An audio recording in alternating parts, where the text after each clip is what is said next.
Hello everyone, welcome to विश्वास classes. हम लोगों की डिस्क्रिप्टिव आंसर राइटिंग की सीरीज चल रही है एसबीआई पीओ में 2026 के लिए, जिसमें हम लोग स्टेप बाय स्टेप समझ रहे हैं कि कैसे हमें ईमेल को लिखना है, कैसे हमें सिचुएशन एनालिसिस राइटिंग करनी है और कैसे हमें रिपोर्ट को लिखना है। बिल्कुल बेसिक से सिलेक्शन तक की हम लोग बात कर रहे हैं। इन्हीं वीडियोस के थ्रू आप लोगों को टाइपिंग प्रैक्टिस का मैंने इसको बताया है कि मैं आपको क्वेश्चंस दे रहा हूं, उसको आप लोग कमेंट बॉक्स में आंसर की तरह टाइप करिए। फीडबैक आप लोग अगर मेरे को कमेंट पे करेंगे तो मैं आप लोगों को उसका पूरा फीडबैक दूंगा आपके आंसर्स पे, और इम्प्रूवमेंट का आप लोगों को स्कोप बताऊंगा। तो इसके लिए आपको आई डोंट थिंक कहीं से भी आपको किसी भी तरह से कुछ भी अलग से मॉक टेस्ट की या किसी और चीज की नीड है। सब कुछ मैं आप लोगों को यहीं पे प्रोवाइड कर रहा हूँ इन्हीं वीडियोस और कमेंट्स के अंदर। सो this is a very good initiative that I am trying for all of you. आप लोग इसका बेनिफिट लीजिए, इसका फायदा उठाइए, अच्छे से प्रैक्टिस करिए और अपना सिलेक्शन लीजिए।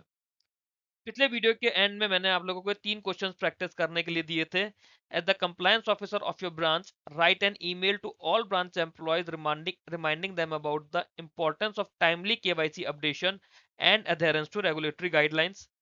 दूसरी सिचुएशन एनालिसिस थी। During an internal review you observe that some employees are not following standard operating procedures while processing customer request. Situation को एनालाइज करना है और स्टेप्स बताने हैं कि कैसे, how to improve compliance without affecting employee morale. तीसरा मैंने रिपोर्ट दी थी as a part of an internal compliance exercise. You inspected the KYC records maintained by your branch. Prepare a report highlighting observations, deficiencies noticed, compliance status and recommendations for improvement. यही था। ठीक है, चलो एक एक करके सारे आंसर्स को समझने की कोशिश करते हैं। सबसे पहले, आप जब कंप्लायंस ऑफिसर हो ब्रांच के और आपको अपने ब्रांच वालों को ईमेल लिखना है, दैट मीन्स आप सीनियर हो कहीं ना कहीं और आप एक अथॉरिटेटिव फिगर में हो। तो आपको एम्प्लॉयज को बताना है। सबसे पहले आप खुद को सोचो कि आप ईमेल क्यों लिख रहे हो। आप इसलिए लिख रहे हो ताकि आप एम्प्लॉयज को रिमाइंड करो कि भाई टाइमली केवाईसी अपडेशन और रेगुलेटरी कंप्लायंस जरूरी है। रेसिपिएंट कौन होगा? जो भी ब्रांच के एम्प्लॉयज होंगे वो सब लोग रेसिपिएंट हैं। फिर आप बताओगे केवाईसी कंप्लायंट जरूरी क्यों है। आप जब किसी चीज के लिए बोल रहे हो तो उसकी इंपॉर्टेंस भी तो आपको बतानी पड़ेगी, क्योंकि रेगुलेटरी कंप्लायंस है, फ्रॉड को रोकता है और बैंक को फाइनेंशियल और लीगल रिस्क से बचा के रखता है। आपको एम्प्लॉय से क्या क्या एक्शन एक्सपेक्टेड है कि जो भी पेंडिंग केवाईसी अपडेट्स है वो कंप्लीट होंगे, कस्टमर्स के रिकॉर्ड वेरीफाई होंगे और आरबीआई की गाइडलाइंस को स्ट्रिक्टली फॉलो किया जाएगा। ईमेल कैसे एंड करोगे? आप एक आप एनकरेज करोगे प्रॉम्प्ट एक्शन के लिए और कोऑपरेशन के लिए इन मेंटेनिंग कंप्लायंस स्टैंडर्ड्स। तो अभी तक हम लोगों ने क्या ईमेल लिखे थे ना, हम लोग कोई फेवर चाह रहे थे, हम लोग किसी चीज का सपोर्ट चाह रहे थे। ठीक है, ऐसे ही हम लोगों ने करा था। अब इस वीडियो से हमने क्या करा, या इस क्वेश्चन से हम लोगों ने क्या करा, हमने अपनी साइड बदली। अब हम टेबल की दूसरी तरफ आ गए हैं। अब हम उनसे रिक्वेस्ट नहीं कर रहे हैं, हम उनसे सपोर्ट नहीं मांग रहे हैं। हम उन लोगों से कुछ एक्शन करने की बात कर रहे हैं कि आपको ये एक्शन करके देना है। ठीक है, तो अब इसकी गोल्डन टिप क्या है कि you have to explain the purpose, importance, required action, deadline या एक्सपेक्टेशन अगर क्वेश्चन में कुछ दी होती है, और आप उन्हें अप्रिशिएट करोगे कि हाँ भाई आप ऐसा काम करके कुछ अच्छा काम कर रहे हो। ठीक है, तो अब इसको स्टेप बाय स्टेप देखते हैं कैसे करना है। सबसे पहले ओपनिंग देंगे अपने ईमेल की। ओपनिंग में हम पर्पस इमीडिएटली बताएंगे। क्यों? क्योंकि अब आप बाहर की किसी एंटिटी को नहीं लिख रहे हो, आप अपनी ही ब्रांच के लोगों को लिख रहे हो। तो आप पर्पस इमीडिएटली बता दोगे। और उसके बाद, क्योंकि आपको देखो ईमेल में आपको रिमाइंडिंग करने के लिए बात की गई है ना, तो आप रिमाइंडर वहीं दे दोगे। You will remind all employees कि टाइमली केवाईसी अपडेशन और रेगुलेटरी कंप्लायंस जरूरी है। फिर बॉडी में आप मेंशन करोगे कि केवाईसी कंप्लायंस का क्या इंपॉर्टेंस है, आरबीआई की रेगुलेटरी रिक्वायरमेंट होती है, नॉन कंप्लायंस का रिस्क बढ़ जाता है, और जो एक्शन एक्सपेक्टेड है एम्प्लॉय से। एक्शन क्या है कि भाई जो भी पेंडिंग केवाईसी है उसे जल्दी जल्दी पूरा कर लो। फिर उसके बाद क्लोजिंग आ जाएगी, जहाँ पे आप रिक्वेस्ट करोगे प्रॉम्प्ट कंप्लायंस की, और सारे एम्प्लॉयज को थैंक करोगे उनके कोऑपरेशन के लिए। थैंक करना जरूरी, मतलब आप ये समझ लो, ओपनिंग देना, बॉडी देना, क्लोजिंग देना और सब्जेक्ट देना। ये आपके इन 4 चीज़ों पर नंबर डिपेंड करेगा। सब्जेक्ट देते ही आपका 1 या 2 नंबर पक्का हो जाएगा। ओपनिंग आपने ढंग से दे दी तो 1 या 2 नंबर वहाँ पक्का हो जाएगा। क्लोजिंग ढंग से दे दिया तो 2 नंबर आपका वहाँ पक्का हो जाएगा। मतलब आपके 5 नंबर तो पक्के हैं ही हैं।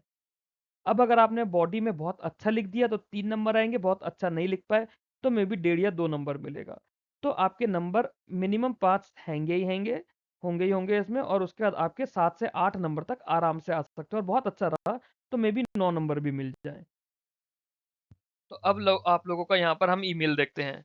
सब्जेक्ट क्या है? Reminder regarding timely KYC updation and regulatory compliance. अब यहाँ पे आप रिक्वेस्ट नहीं कर रहे हो क्योंकि आप एक अथॉरिटेटिव फिगर से हो और आपने देखा कि कोई काम ढंग से नहीं हो रहा, तो उसके लिए आप एक रिमाइंडर डाल रहे हो, या फिर रिमाइंडर वर्ड ना भी लिखो, आप डायरेक्टली लिखो regarding timely KYC updation and regulatory compliance. तो सबसे पहली चीज तो यही होगा ना कि यहाँ पे आपका रोल रिक्वेस्टिंग से हट चुका है। अब आप अपने कोलीग्स को लिख रहे हो तो डियर कोलीग्स, आपने किसी पर्सन को इंडिविजुअली नहीं लिखा, आपने पूरी ब्रांच को या बैंक के सभी एम्प्लॉयज को आप लिख रहे हो, या जो भी किसी पर्टिकुलर ब्रांच के हैं जिसमें आप एज अ कंप्लायंस ऑफिसर हो, आप अपने ही साथ के लोगों को लिख रहे हो, तो आपने डियर कलीग्स कर दिया। This is a gentle reminder to ensure that all pending KYC records are updated promptly in accordance with the regulatory guidelines issued by Reserve Bank of India। तो आप ये मेल किस चीज के लिए लिख रहे हो? टू एंश्योर कराने के लिए, क्योंकि आपको एंश्योर कराना है ना, आप यही तो कर रहे हो, क्योंकि आपको रिमाइंडिंग दैम आपको बोला हुआ है मेल के अंदर ही। So this is a gentle reminder to ensure that all pending KYC records, KYC को आपने एक्सपेंड कर दिया, know your customer records, are updated promptly in accordance with the regulatory guidelines issued by Reserve Bank of India. क्योंकि RBI की guideline के हिसाब से करना ही करना है। तो ये तो आपने बता दिया, आपने ईमेल क्यों लिखा है, ठीक है। Timely KYC compliance is essential to prevent financial fraud, strengthen customer due diligence and avoid regulatory lapses। क्यों आपको ऐसा करना पड़ रहा है, आपने वो भी यहां बता दिया कि टाइमली केवाईसी कंप्लायंस करने से जो फ्रॉड हो सकता है उसे आप रोक रहे हो, कस्टमर ड्यू डिलीजेंस को स्ट्रेंथन करने हो और रेगुलेटरी लैप्सेस को अवॉइड करना है। अब यहाँ पे आप रिक्वेस्ट कर रहे हो स्टाफ को, I request all staff members to review pending accounts, verify customer documents carefully and complete the updation process within the stipulated timeline. ठीक है, क्योंकि आपको यहाँ बोला गया है टाइमली केवाईसी अपडेशन करने के लिए and adherence to the regulatory guidelines के लिए। तो आपने यही बोला है कि भाई आप सभी स्टाफ मेंबर से रिक्वेस्ट कर रहे हो कि जो भी पेंडिंग अकाउंट्स है उन्हें रिव्यू करो, कस्टमर के डॉक्यूमेंट्स को केयरफुली वेरीफाई करो, क्योंकि केवाईसी तो तभी होगा ना, केयरफुली वेरीफाई करो और अपडेशन प्रोसेस को with in the stipulated timeline complete करो। अब देखो टाइमलाइन आपको दी नहीं हुई है, 5 दिन 10 दिन आपको नहीं बताया हुआ है, तो आप ये तो नहीं बोलोगे कि भैया अगले 5 दिन में कर दो या अगले 8 दिन में कर दो। तो you have to mention within the stipulated timeline. Any discrepancy should be reported immediately to the compliance cell for necessary action. आपने सपोर्ट भी दिया अपना कि अगर आपको कोई दिक्कत आ रही है तो आप हमसे बात करो, compliance cell, compliance department, compliance section, कुछ भी लिख दो। Your cooperation and commitment to maintaining high compliance standards are greatly appreciated. आपने यहाँ पे उनके एफर्ट्स को अप्रिशिएट कर दिया। Regards A B C compliance officer, क्यों? क्योंकि कंप्लायंस ऑफिसर का डेजिग्नेशन आपको यहाँ दिया हुआ है, तो आपको अपना डेजिग्नेशन लिखना पड़ेगा that you are a compliance officer. सही है, बढ़िया सा सीधा सा छोटा सा हमने ईमेल लिखा अपनी वर्ल्ड लिमिट के अंदर अंदर। वर्ल्ड लिमिट, हमारा जितना भी प्रोफेशनल कम्युनिकेशन होता है वो स्टिपुलेटेड वर्ल्ड लिमिट के हिसाब से होता है। आलतू फालतू कहानियां गढ़ने की उसमें जगह ही नहीं होती, क्योंकि हमें यहाँ लंबी चौड़ी बातें नहीं करनी होती हैं, सीधे अपने पॉइंट से पॉइंट रखा जाता है। चलिए, अब आगे हम लोग बात करते हैं हमारी सिचुएशन एनालिसिस की।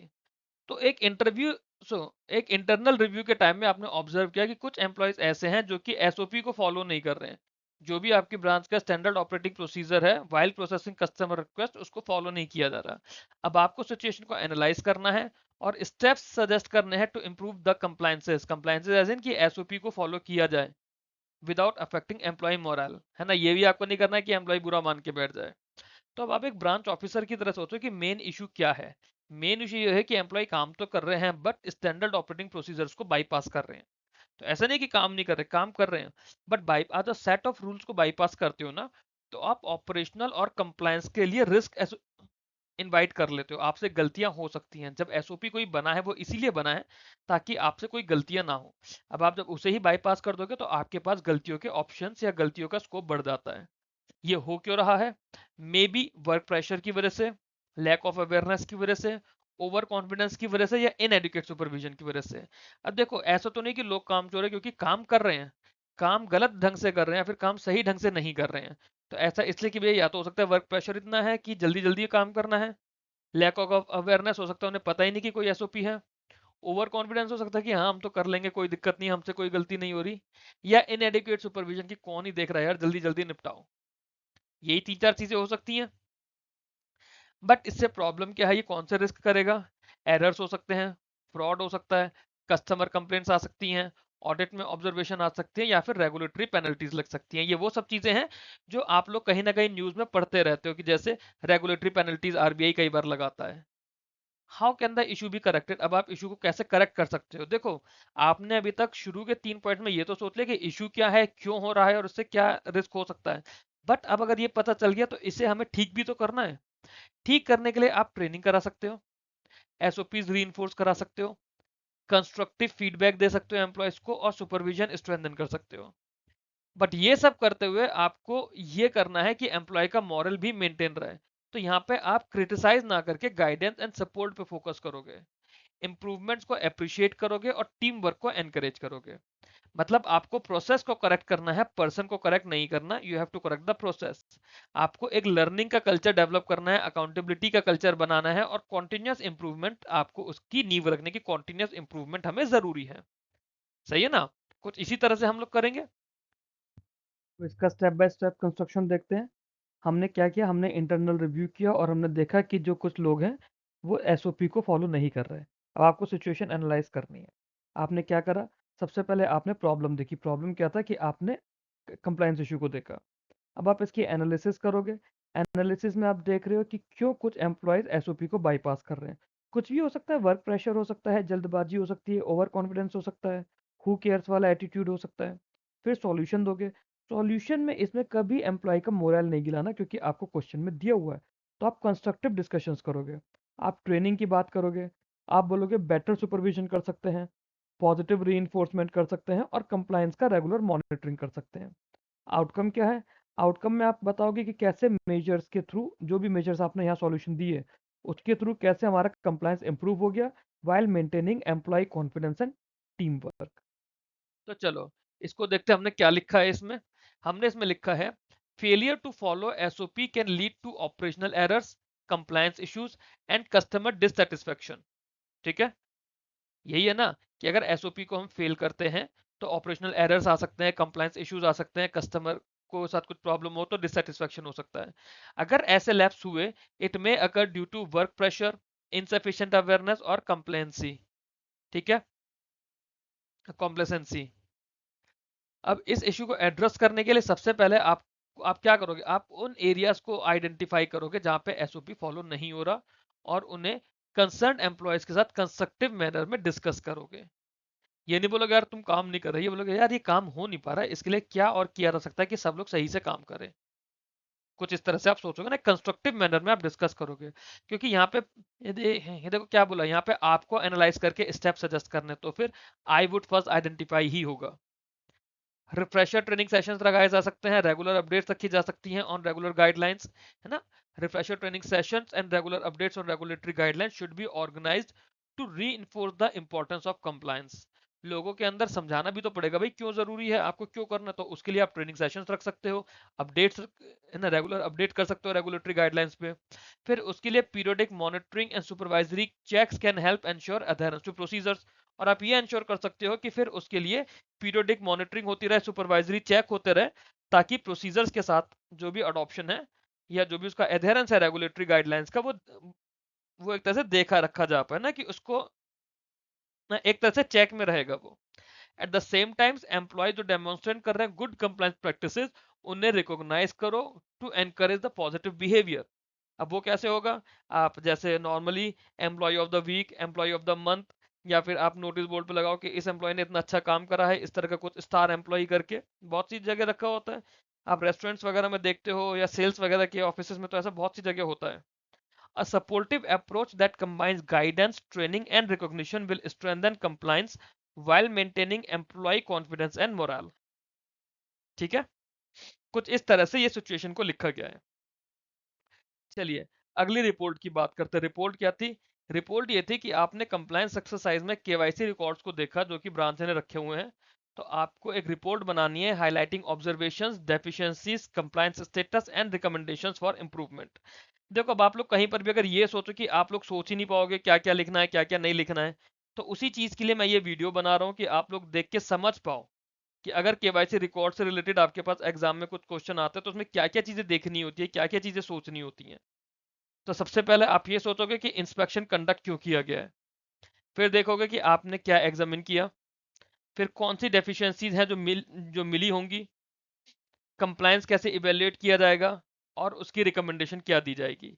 You have to observe, assess compliance, identify gaps, recommend corrective actions, keep the report factual, objective and solution oriented। ठीक है, तो इंस्पेक्शन क्यों कंडक्ट किया गया? To assess whether KYC records comply with RBI regulations and the bank's internal policies. What should I examine में आप क्या देखोगे? Customer identity documents, address proof, periodic KYC updates, risk categorisation और रिकॉर्ड मेंटेनेंस। क्या deficiencies हो सकती हैं? Pending KYC updates हो सकती हैं, इनकम्प्लीट डॉक्यूमेंटेशन हो सकता है, कस्टमर इंफॉर्मेशन मिसिंग हो सकती है, या फिर आप देखोगे कि रिकॉर्ड वेरीफाई तो हुआ है बट काफी देर के साथ हुआ है, जो काम हर 2 साल में होना था वो काम 4 साल 5 साल के गैप के बाद हुआ है। तो इसका कंप्लायंस कैसे इवेल्युएट किया जाएगा? आप एरियाज को सेटिस्फैक्टरी कंप्लायंस और एरियाज रिक्वायरिंग करेक्टिव एक्शन ऐसे करके आप कर सकते हो कि कौन से एरियाज में कंप्लायंस सेटिस्फैक्टरी है, कौन से एरियाज में इंप्रूवमेंट चाहिए। रिकमेंडेशन क्या दोगे? कि पेंडिंग केवाईसी को आप कंप्लीट करो, मॉनिटरिंग को स्ट्रेंथन करो, स्टाफ की ट्रेनिंग करो और पीरियोडिक कंप्लायंस रिव्यूज को इंप्लीमेंट करो। यही आप कर सकते हो, यही बेस्ट तरीका होता है ऐसे के अंदर, क्योंकि आपको कुछ नेगेटिव नहीं देना है, आपको कंस्ट्रक्टिव वे में देना है। चलो इसकी रिपोर्ट पढ़ने की। अब ये रिपोर्ट के लिए हम लोग स्टेप बाय स्टेप कंस्ट्रक्शन देखते हैं क्या है। सबसे पहले आप बताओगे पर्पस, मतलब सबसे पहले तुम टाइटल के बाद इंट्रोडक्शन लिखेंगे, अलग अलग उसमें लिखना है ना हमें। एग्जाम में भी आप हेडिंग डाल के, जैसे इंट्रोडक्शन हेडिंग डाली फिर नेक्स्ट लाइन से शुरू करोगे। केवाईसी इंस्पेक्शन के लिए आप ये रिपोर्ट बना रहे हो या पर्पस लिखोगे। फिर ऑब्जर्वेशन बताओगे कि केवाईसी रिकॉर्ड मेंटेन किए हुए हैं, आरबीआई की गाइडलाइन के साथ कंप्लायंस भी है, डॉक्यूमेंट स्टेटस भी है। फिर फाइंडिंग बताओगे कि कुछ कुछ कमियां नोटिस की गई हैं, कुछ पेंडिंग केवाईसी अपडेट्स हैं, डॉक्यूमेंटेशन में गैप्स हैं, कंप्लायंस का स्टेटस प्रॉपर नहीं है। रिकमेंड करोगे कि इमीडिएट अपडेशन करना चाहिए पेंडिंग केवाईसी को, स्टाफ की ट्रेनिंग हो, रेगुलर कंप्लायंस के रिव्यू हो और स्ट्रॉन्गर सुपरवाइजरी मॉनिटरिंग हो। और इसके बाद आप कंक्लूजन दे दोगे, provide the overall assessment of KYC compliance, कि अच्छा है, थोड़ी बहुत कमियां हैं बट वो ठीक कर देनी है, ठीक कर देंगे तो सब अच्छा हो जाएगा। फिर उसके लिए आप बताओगे कि कॉन्टिन्यूस मॉनिटरिंग क्यों है, क्योंकि एक बार रिव्यू करके तो आपने अपडेट करा दिया, बट उसे कंटिन्यू रखने के लिए, सस्टेन करने के लिए कॉन्टिन्यूस मॉनिटरिंग जरूरी है, सो दैट रेगुलेटरी स्टैंडर्ड्स हमेशा मेंटेन रहें। कोशिश करते हैं रिपोर्ट कैसे लिखी गई है। टाइटल हो गया report on inspection of KYC records. फिर इंट्रोडक्शन, इंट्रोडक्शन के बाद एंटर डाल के अगली लाइन से आप लोग लिखोगे, as a part of the branch internal compliance exercise and inspection of KYC records, KYC को फुल फॉर्म में लिखा know your customer record, was conducted to evaluate adherence to RBI guidelines and the bank's internal compliance framework। इसलिए तो किया जा रहा है ना। अगर आपने शुरू में ही सोच लिया कि क्या क्या करना है तो आधी रिपोर्ट तो आपकी वहीं बन गई। ऑब्जर्वेशन आपने क्या देखा? A majority of the customer account were supported by valid identity and address proof. आप ये नहीं बताओगे कि फ्रॉड हो रहा है, आपने देखा कि काम तो बहुत अच्छा हो रहा है बट कुछ जगह हल्की फुल्की कमी रह गई। And the records were maintain systematically. However few accounts were found with pending periodic KYC updation, incomplete customer information, delayed document verification. तो जो चीजें हमने पीछे सोची थी ना किस तरह के इश्यूज हैं, वही आपने लिख दिया। In certain cases risk categorisation had not been updated in line with the latest regulatory requirements. ठीक है, कुछ यहाँ पे क्रिटिकल नहीं है, सिंपल सिंपल सा चल रहे हैं। चलो अब आपने फाइंडिंग्स बताई, आपने वही फाइंडिंग्स लिखोगे और एंटर करके अगली लाइन से लिखोगे, the branch demonstrated an overall satisfactory level of compliance. Nevertheless, the identified deficiencies require timely corrective action to minimize operational and regulatory risk and to ensure complete adherence to KYC norms। क्या किया? The branch ने overall satisfactory level of compliance रखा है, but कुछ identified deficiencies थी जिन्हें timely corrective action के साथ किया जा सकता है, उन पर करेक्टिव एक्शन लिया जा सकता है, ताकि ऑपरेशनल और रेगुलेटरी रिस्क को मिनिमाइज किया जा सके और कंप्लीट एडहेरेंस रहे केवाईसी नॉर्म्स को।